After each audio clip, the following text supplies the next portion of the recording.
Howdy, this is Jeff Kober with another Disney at Play podcast, and we are here in the fun and frolic of Disney's Hollywood Studios. It is a beautiful, sunny, wonderful day here in Orlando, and guests are coming in and enjoying the experience of being in the park, and we are going to enjoy the park as well and showcase some things for you to see and enjoy. We're just going to walk right down Hollywood Boulevard. We're well into a couple hours of the park being open, so that's why there's already quite a few guests around in line and taking in many of the things that are going on here at Disney's Hollywood Studios. It's a healthy attendance as it approaches the 35% capacity limit, but again, even in the parking lot, you barely are filling up any portion of that lot. So for those who think, this looks crowded, well, there are a lot of people, but this is not anything that approaches the capacity you find at Disney's Hollywood Studios. Why don't we take a little turn down Sunset Boulevard and see what's going on down there.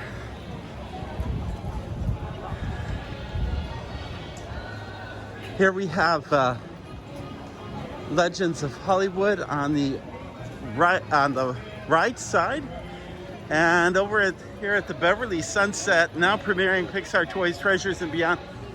Again, this has been kind of a sad chapter because this section has not reopened since the reopening has occurred. And my daughter and I were discussing how disappointing it is that they no longer sell the fudge and other goodies that they used to sell in that store. But then the store's not even open. Here's the Majestic Theater. And I love how they have some really classic movies now playing. Walt Disney's Pinocchio, Walt Disney's Goofy, the Art of Skiing. Over here, Walt Disney's Fantasia with Stokowski, and Walt Disney's Miracle musical feature, The Three Caballeros in Technicolor, featuring Panchito, Joe Carioca, they don't call him Jose in this, Donald Duck, and presenting Aurora Miranda of Brazil, Carmen Molina of Mexico, and Dora Luz of Mexico. You want to know what the prices are here at the Majestic? 10 cents for children until 5 p.m. After 5 p.m., 15 cents. And for adults, 15 cents, followed by 25 cents after 5 p.m. Yeah, well, those were the days. Of course, those were the days when even a movie theater was open. So I guess a lot has happened in the decades that have followed. But hopefully movie theaters will be back and reopen. If you heard Bob Chapek's comments, you can see that Disney has used this opportunity to reposition its arrangements with the movie theaters, and some of the movie theaters are not agreeing to the price terms that Disney is putting on them at this time, and or the other conditions that are being presented at this time. So, but movie theaters are in this really delicate balance of really even being able to operate long term when a direct-to-consumer experience like Disney Plus offers you a different alternative, a different solution. And Bob Chapek mentioned in the annual shareholder meeting that there are over 100 million people who have subscribed to Disney Plus. So that's a significant number of people. Over here we have the fact that surpasses their 5-year goal, as I recall. Over here you see a line that goes to the right, but it's to Rock and Roller Coaster. And it goes out into the path of Hollywood Hills and then comes back in as it weaves into toward the attraction itself. The queue goes much deeper toward Fantasmic for Hollywood Tower Hotel. And if you look at it, there's a standby entrance of 130 minutes, which says to me, based on what I've heard the other day, that only half of the attraction is operating. You really kind of are only able, there are two halves to the attraction the way it was designed and built, and apparently half of that is not working at this time.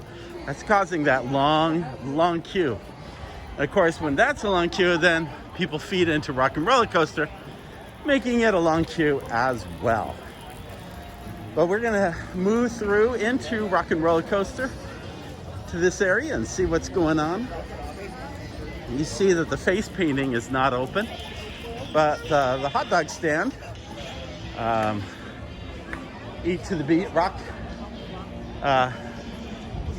Eaten to the Beat is open. You see a healthy queue of guests, all socially distanced. If you see the tape on the sidewalk, all that is, and there's a 60-minute wait for Rock and Roller Coaster.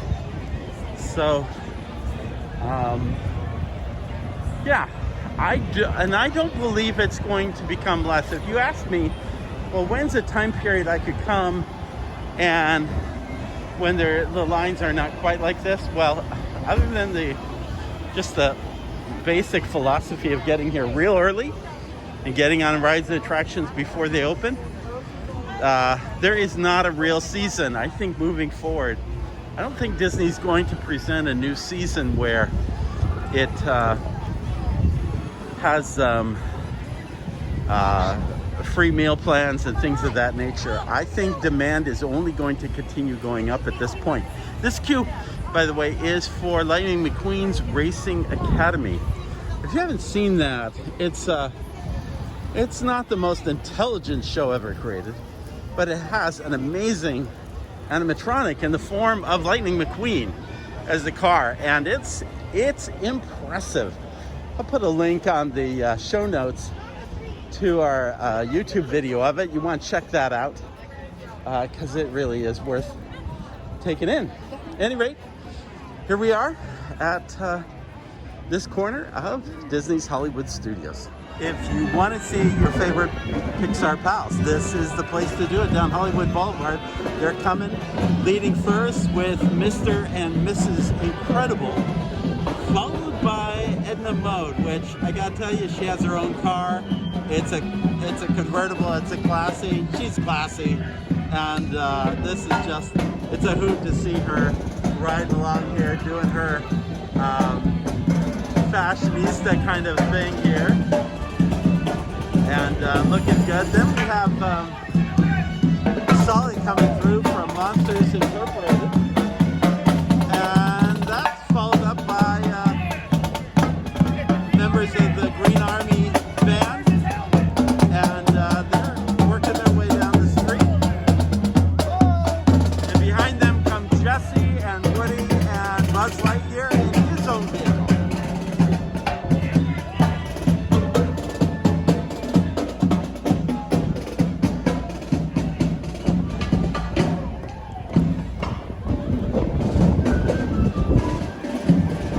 Character cavalcades are always very short and to the spirit, but it allows guests to have a chance to see the Disney characters without bunching up and being in close proximity of each other for prolonged periods of time. So that's the benefit of that aspect of it. We're coming into Ecco Lake, and we're gonna head over toward our favorite little dinosaur over here. His ice cream stand hasn't been open much since reopening of the park, but he's still blowing smoke, or yeah, whatever you want to call that, out of his nostrils. So it's all good. The character cavalcade is coming around the corner and heading towards tours, we're passing by the Tune-In Lounge and the Primetime Cafe, which I think that might be, if they had the ability to license, to put something in there relating to WandaVision would be spectacularly cool. Imagine how that might be redone and created into something different. But unfortunately, Disney doesn't own that right. They own Marvel, but they don't own the right to use those characters in parks out west. Love this little thing. Warning, do not pull the rope. Actually, it says do pull the rope with the sign. You hear the dialogue below.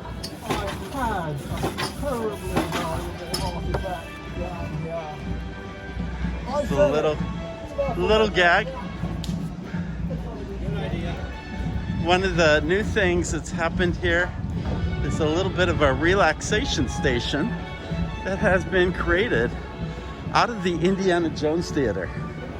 And so guests can come in. This is a little bit like the amphitheater at Disney's Animal Kingdom, where guests can morning. Morning. Come to relax a little bit? Yeah, just separate out. No worries. Yep, just find an open row and sit within the yellow section. Great, thank you. You're welcome. Yeah, so they've roped off every few rows to socially distance everyone, and then invited guests to sit in the sections that are yellow. And this is, I'm taking off my mask here because I get to take off my mask here. It's what makes this so very cool. And cool it is because it's covered. They've got the big ceiling fans going on. This is going to be a blessing during the heat of the summer as it approaches. I think this is ideally it would be great to actually have the real show here. One of the folks who asked questions during the shareholders meeting was a Disney cast member who has been associated with entertainment. And he asked the question, could there be some smaller pieces of entertainment to entertain guests at the parks? So you imagine what could be done with this space, just kind of entertaining groups that were socially spread out to enjoy their time here. What would that look like? That was a good question. In fact, I was surprised that there were a number of people who asked questions during the shareholder meeting that were Disney cast members or former Disney cast members or college program. In fact, that was a question asked: when does the college program come? And is it possible that those who are graduating now could still have an opportunity to be a part of the program even though they've graduated from high school, because they've grown up all these years hoping they would have that opportunity and privilege? So I thought that was an interesting question. Bob Chapek readily accepted that input and comment and said they'd look into it. So it's an interesting notion. At any rate, not very occupied here at the Indiana Jones Stunt Theater, which, as I recall, holds 3,000 people. It's either 3,000 or 5,000. I think it's 3,000 that it holds. And right now we have a party of 3 in this entire facility. So 2 over there and myself. So that's what constitutes the break area. So if you want to get away from everybody, if you want to get away from the heat, this is going to be your best bet in the days to come. The gates to the incredible celebration area have been reopened largely as a place for guests to stand by in line for Toy Story Mania, which is currently 70 minutes. It's a little after 11 o'clock this morning. That's a pretty significant queue, but not as significant as Slinky Dog Dash, which goes well down past Walt Disney Presents, well past Voyage of the Little Mermaid, and back toward the exit of One Man's Dream. So that gives you an idea of, yeah, there's a lot of guests, and that's a 110-minute wait currently for that attraction. Lined up to go into the next viewing of One Man's Dream. We're here with in the lobby area of that space. Here we have Jack Sparrow's costume from Pirates of the Caribbean, and we have costumes from Mulan, the 2020 film that came out last year. And if you've been here in the last couple of years, you know that they had some preview models and photos of Star Wars Galaxy's Edge, as well as Mickey and Minnie's Runaway Railway. Those are still here. Could use an update with something else, perhaps. Do you recall, by the way, what used to be here long before One Man's Dream? One Man's Dream was established during the 100th anniversary of Walt's birth. But if you go back before then, this used to be part of the backstage tour. And in this segment of the tour, you actually saw the business of creating sound effects and what's called a Foley Studio. And that was all presented in these two corridors here before you went into the theater, which at that time actually presented to you upcoming attractions that were coming from Disney. That has long since gone, although it's still on the other side called the Roy O. Disney Production Building, but it hasn't been that way for many years. Here's where I would be at this time of day if I were at the parks for lunchtime.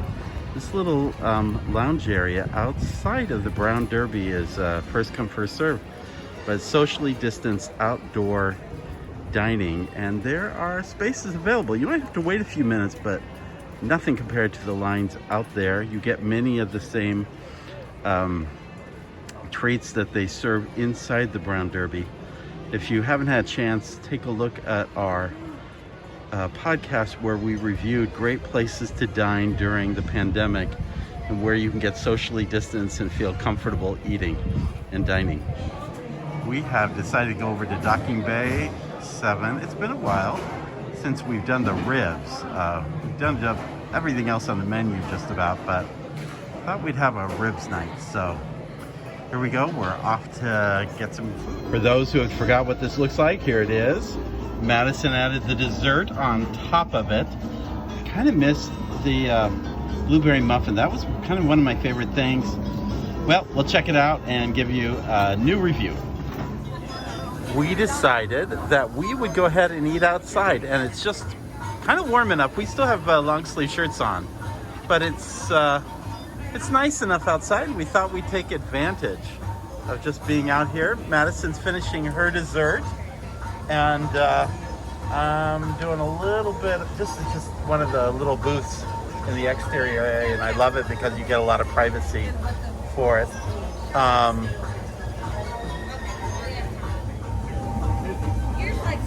So here's my take on dinner. It's been almost, I think, like within the first few months of opening that I last had the ribs. And I remembered as I was eating it how much I liked the coolness of the cabbage with the heat, and there is heat on the ribs. I didn't feel quite the coolness. It still had a good taste. I think if the cabbage had been cold, literally cold, it would have been even better for this. The dessert really helped make it. Madison bought dessert. I took a bite. That kind of helped kind of curb it. The muffin was a little dry on the outside, but very moist on the inside. So I thought it was good. All in all, it was a good meal. So Madison, what was your review of the ribs? I think by itself, the ribs weren't too particularly filling, but with the muffin and the coleslaw, it was a lot more of a filling dish, because sometimes rib in and of itself isn't gonna fill you up. You gotta eat it with some sides. Yes. And then, Did you think the cabbage and the muffin was enough of a side for you? yeah, it was a pretty good side. Now we were at Regal Eagle just a couple of weeks ago at Epcot, and what did you order there?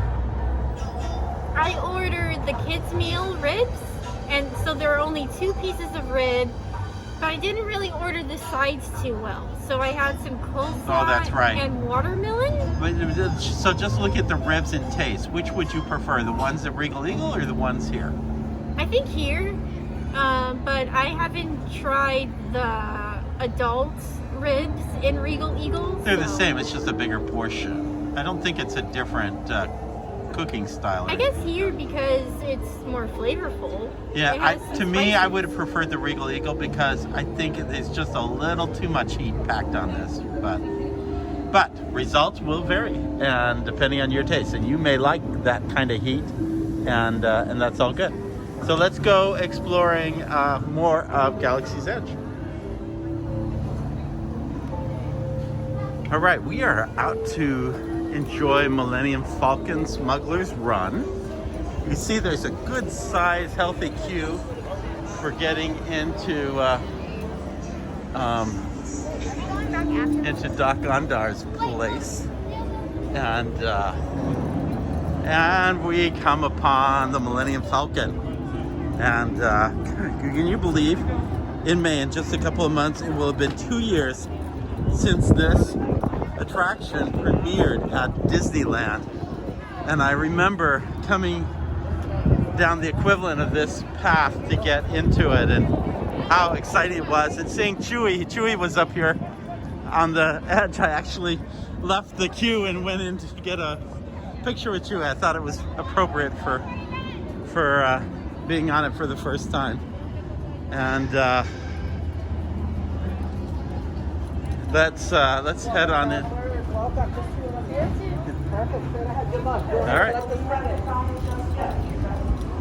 All right, we're into the queue, and it is one of my favorite queues, especially here at Disney's Hollywood Studios. So excited to be on our way to this attraction. You see some metal gates have been put up in recent weeks to better allow for crowds to come through and still stay socially separated by the panels. And the same thing is occurring here on the left. They've created more panels over on this side as well. So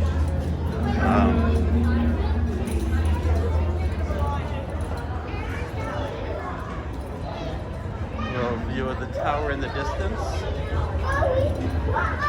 And we're just gonna curl around here and make a U-turn and go into the queue building.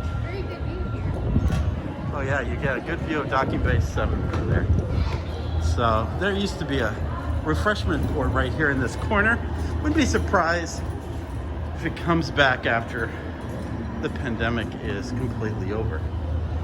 So, all right, let's do this. So one of the great things about this attraction is the dialogue. If you listen to the narrative that goes with this queue, you see this team that is bumbling through this effort to try to get these engines up and running, and what it's like to work for this particular organization. And they're a fairly disengaged group. It's actually a great business lesson and employee engagement. Take a look at the dimensions. You see these pits at the very bottom, then you see the main floor, you see ramps that are going up, and then you see very high exhaust areas that have been lit.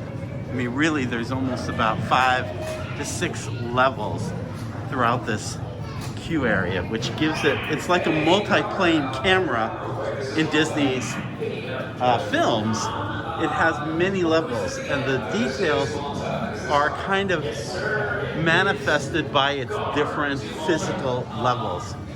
And it's one of the things that makes this little area, it's really a mechanic shop.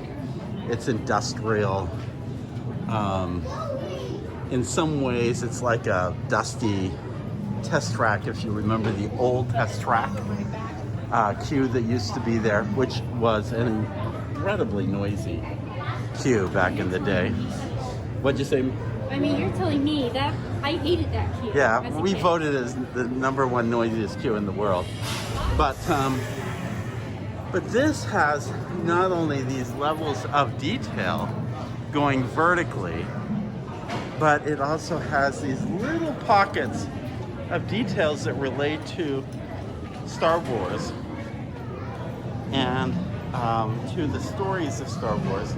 And if you look carefully at all the tools and all the equipment, you will see that there's nothing that is post the early 1980s. Everything sits in the time period largely of 1970s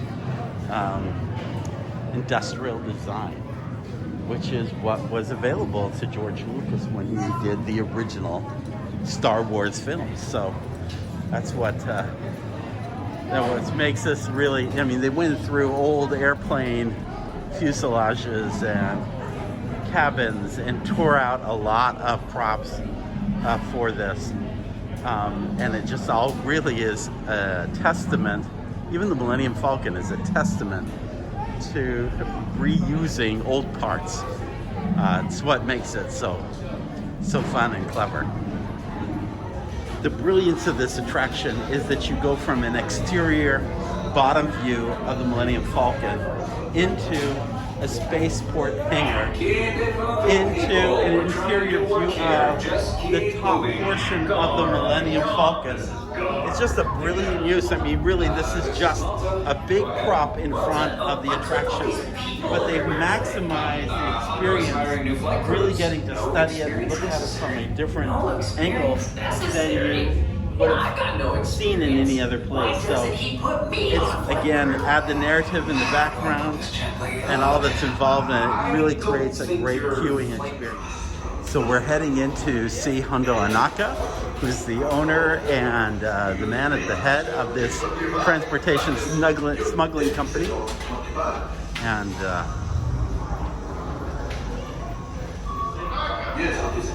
this is a very advanced animatronic that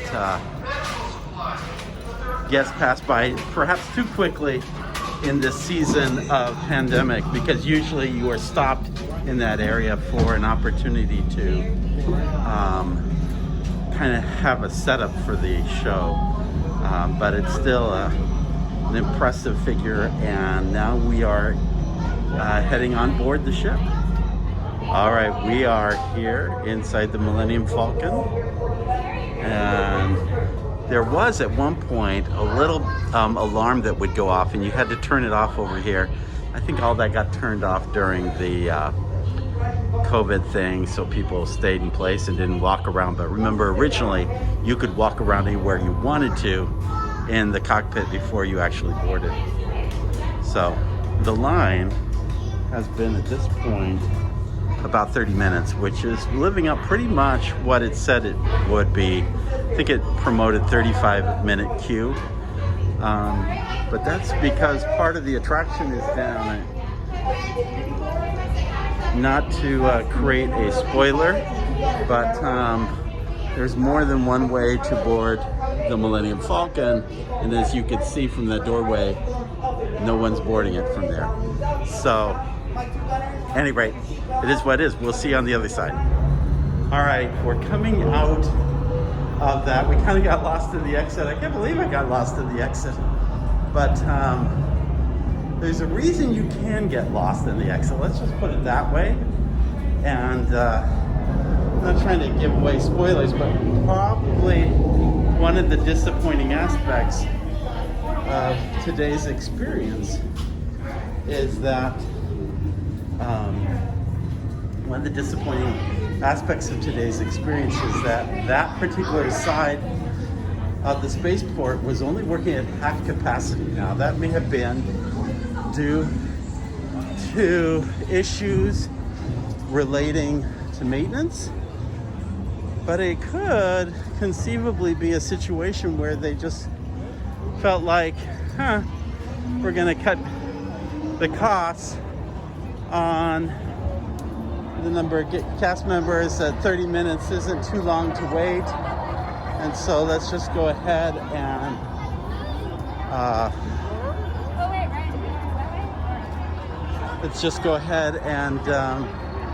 shut down one of the bays. So I think that's a little bit disappointing if that's the paradigm they took on this. We will somehow move around these lightsabers and onto a safer part of the port. Love how they're moving this beverage container.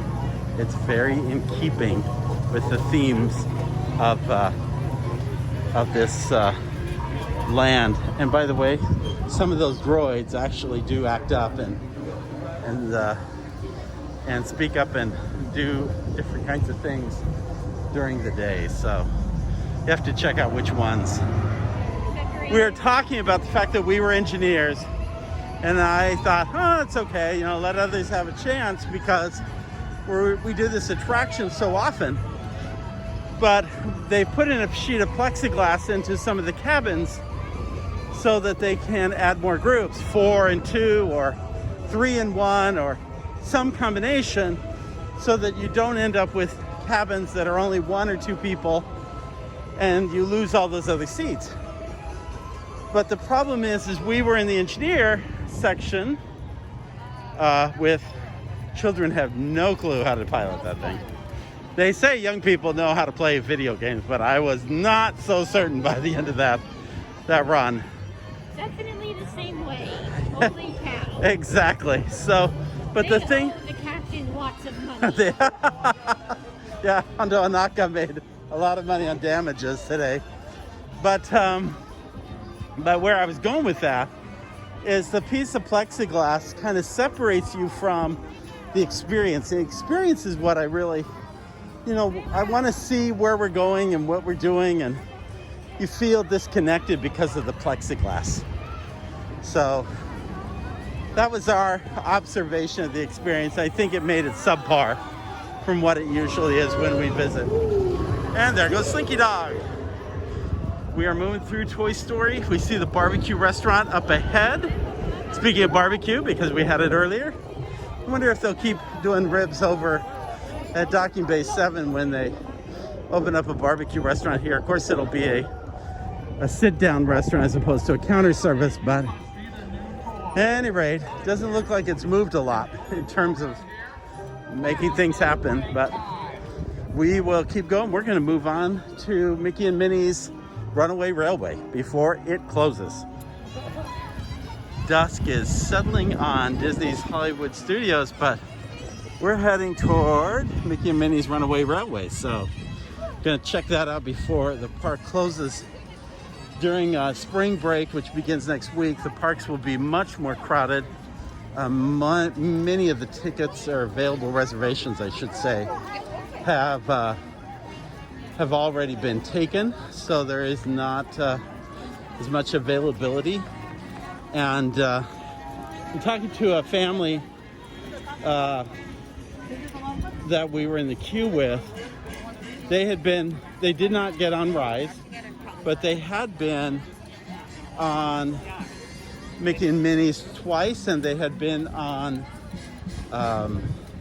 Millennium Falcon twice, so they had gotten plenty out of the hours a day that they were here. And they seemed very content. They had not been to Walt Disney World before. They'd been to Disneyland because they were from out west, and they seemed very content about their experience here. Still, it is disappointing because the hours are not being extended much next week or in the next couple of weeks like they are for Magic Kingdom and Epcot, which are being extended till quite late. I think I want to say Epcot is going till like 11 o'clock at night, which has been a long time since that park had done that. Of course, it opens at 11 a.m. in the morning. So kind of a give and take there, but notwithstanding, see that there's quite a few people in the queue, but because it's the end of the day, we don't have a bunch of guests who are coming in with special needs passes or using the VIP tours. The queue is moving very quickly, and right now I would say the wait will probably be less than 20 minutes. We'll see as we go through the queue. How long is the expected wait? From here, probably about 10 minutes. About 10 minutes? Yeah. Okay, so there you have it. That's even better. I think the wallpaper in the new portion of the queue for Mickey and Minnie's Runaway Railway is so strikingly different. It's so 50s, 60s, or 40s even. I remember nothing on this grand a scale, but I remember my parents having a wallpaper print that was essentially a tree, and you see that same kind of look and feel here. But of course they add this kind of Asian meets Art Deco appearance with the clouds, the way they are, and other things. It's just so different than anything else, and I really quite like it. We are rounding the corner into the theater, which is not showing the Mickey short, but it has already been blown out by Goofy. Still, again, great detail in this wallpaper, which has kind of a bamboo background, but then carries that gold print. We transition very strangely into a barnyard, but hey, we are in the queue, and we've been less than 10 minutes in line altogether for this attraction, so this has gone very quickly. If there's one thing you take away from this, which I've mentioned in other podcasts, get in line 2 minutes before the park closes, because you will be able to go through a very quick and efficient queue. The irony of Employee of the Month engineer Goofy is that Goofy goofs up later on. Can you name other attractions that show the Employee of the Month? One of my favorites is Guardians of the Galaxy Mission Breakout at Disney California Adventure. Very funny Employee of the Month, where the employee is actually the same person over a 12-month period, and she's very excited at the beginning, and then she's kind of bored and over it by the end of the 12th month. But just a cute little detail in the... So Madison, do you miss the Great Movie Ride? Well, don't come for me, but I didn't really enjoy the Great Movie Ride as much as a kid, because as a kid I was always afraid of some of the animatronics, like the shootout scene and the aliens popping out of the ceiling. What's wrong with shootout scenes and fires that go on and aliens coming out of the ceiling? How could that possibly scare a small child? So I feel like this ride is just, it's a fun and cute ride. I agree. It is a fun ride for the whole family.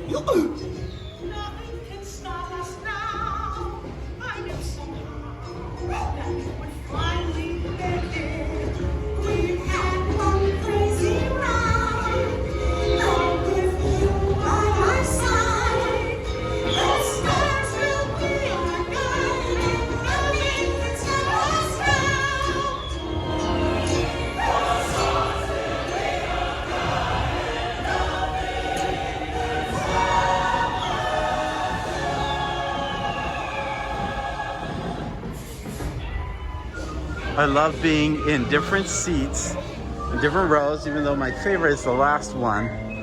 But the reason I love that is because you end up seeing different things in the film or in the attraction that you don't see otherwise. I knew that Pluto played out throughout the experience, but I didn't really see where he played out. And today I saw him in being jettisoned out of the submarine in the underwater sequence. And then I also saw him in a storefront window when we got to the city. So it was kind of fun to see different places where Pluto shows up. The bird does the same. There are other objects that do the same. It's kind of fun to see that. Dockside Diner, which used to be Min & Mill's Dockside Diner, is another example how many of the facilities and attractions still are not operating during this period of COVID.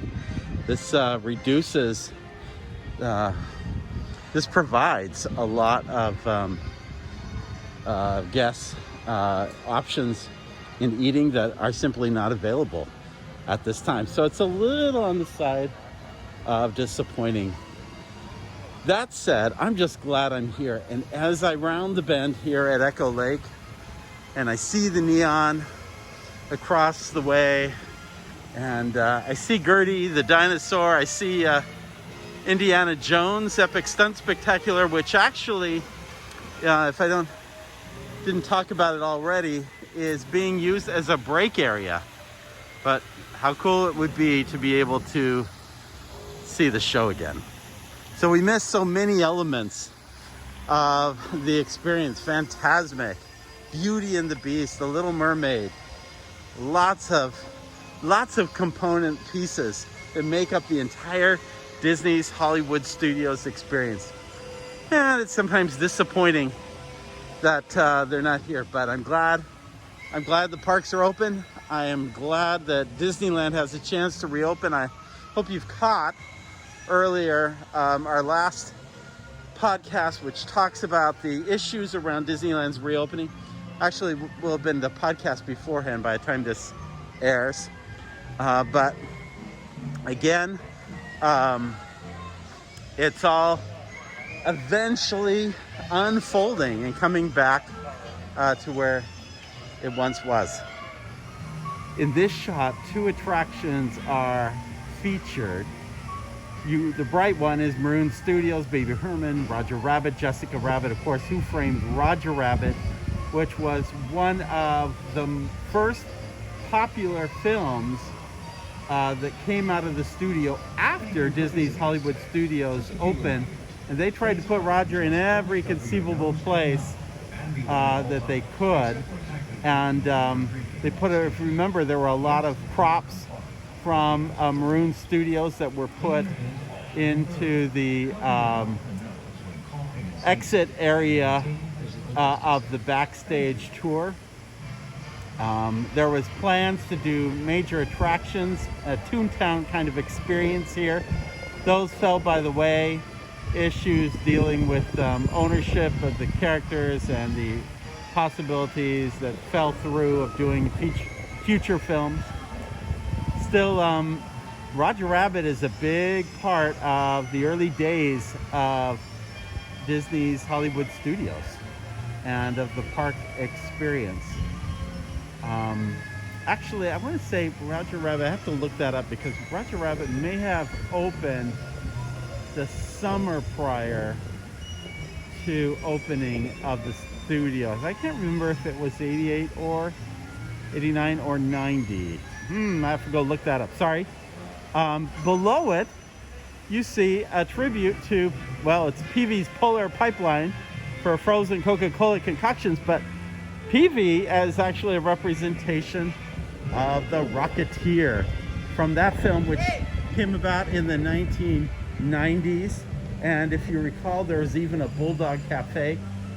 Because it's not open, you can't see his helmet, but come back during opening times and you can see the Rocketeer's helmet from that film. That was a great film and still is one of my favorite films of that era. At Hollywood and Dine, it is Minnie's Springtime Dine, and you can see Minnie over there in a very casual spring-like California dress, greeting guests from afar in this character experience. The buffet, you can see the buffet area has been closed. They do a family table service, but still looks fun, especially for young ones who are dining at this location. have a little entrance area that kind of gets you in the mood as you come in. And then I believe Mickey's somewhere on this side. Yeah, I think he's left, but you get an idea. This is all part of this restaurant experience. Oh, there's Mickey. He's from the back, and again, socially distanced, but still greeting guests and waving to them. As you can see through the blinds right there, he's got a very casual California jacket on. So, all very cool. Very cool. And of course, Primetime Cafe, one of my favorites here at Disney's Hollywood Studios. Still guests checking in to come and have dinner. That's very cool. This is called Leaving Money on the Table. Trolley Car Cafe. It's a few minutes after the official closing time, which is 7 o'clock right now. And this place is already closed. It's a missed opportunity. At Disneyland, people are in line to get Starbucks on their way out of the park. And I am sure the same thing would happen here. In fact, I think it even happens at Magic Kingdom, but it doesn't happen here. I think it's a miss. Okay, we're here taking a look at all the Raya merchandise. Madison, what'd you think of that new film?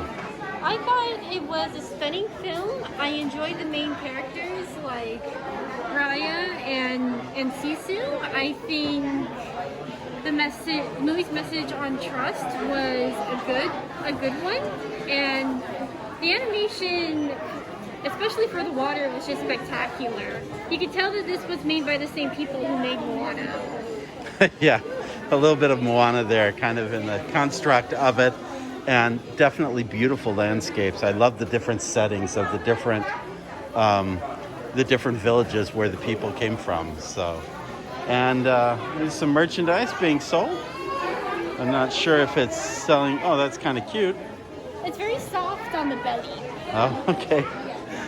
Very good. Oh, yeah, it is, isn't it? All right, very cool.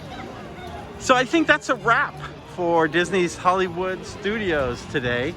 Glad that you could join us. We're going to take our casual stroll down Hollywood Boulevard and exit the park. Love the music, love the neon, love the feel of being here. If you have a chance, make sure you visit us on YouTube at JJeffCober, and make sure you subscribe there. Also, if you get a chance, go to iTunes, and if you feel so inclined, give us a positive rating and a positive review, if at all possible. That really helps what is truly the littlest podcast that could. We're just a little guy starting out, but I think we have great things to present and talk about, and we've got so much more as we go through the days and weeks to come, especially as we see the reopening of Disneyland and all of Walt Disney World getting ready for its 50th anniversary. We thank you for joining us. Make sure you also check out our Patreon group, the Wayfinder Society, where if you are a Disney fan, you will definitely love this place, because as you help to make this podcast a reality, we give you not just some early access to a podcast, but rather we give you cool interactive apps and tools where you can study and see all of the great details and fun stuff that makes up the Disney experience. And we cover all sorts of things, from the Magic Kingdom to Disneyland to Pirates of the Caribbean to Pandora World of Avatar. We have lots of different themes, lots of different apps and activities. You won't want to miss that. There are different tiers based on whether you're just a fan of Disney, or in the higher tiers, where if you love Disney applications from our DisneyAtWork.com site, you can see best in business ideas unfold and how you can apply them, whether it's customer service or leadership or employee engagement, just creativity and innovation. We offer all sorts of really cool ideas to those who join our upper tiers of the Wayfinder Society. So check it out. Make sure you take a look at it, because I promise you it is truly a unique offering. At any rate, We thank you for joining us. And finally, in the words of Sinbad, Storybook Voyage, always follow the compass of your heart. Have a great day. We'll see you real soon.